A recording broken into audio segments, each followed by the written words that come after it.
Africa yedu. Hemeni. Sivala nasi amadzaniwa paridza yedu kubva mubhuku raJona. Machiziva Jona chikomana chekusateerera Mwari ichi. Madzimai rumbi tiverengere Vhangeri dzidzi. Mwari akatuma Jona kuenda Mira ipapo ndo panorira.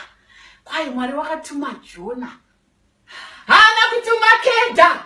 Hana kutuma pio bokisi. Hana kutuma tendai maposa. Wakatuma Jona. Pamba neVhangeri chisikana. kuenda kuguta reNinevha, asi Jona Mira ipapo ndo pane shoko rose rinobaya moyo. Kwai Mwari akatuma Jona kuenda kuNinevha.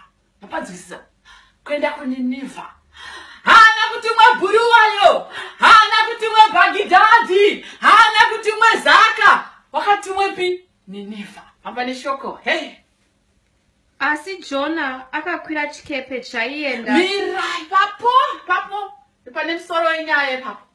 Hanzi Jona akakwira chikepe.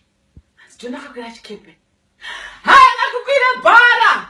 Hana kukwira ngoro. Hana kukwira kana chitima. Akakwira chikepe. Pamba neVhangeri chisikana. Chaienda Tashishi, ndokubva Jona amedzwa nehove. Hey, mira ipapo. Ndo panorira. Panoririsa ipapo.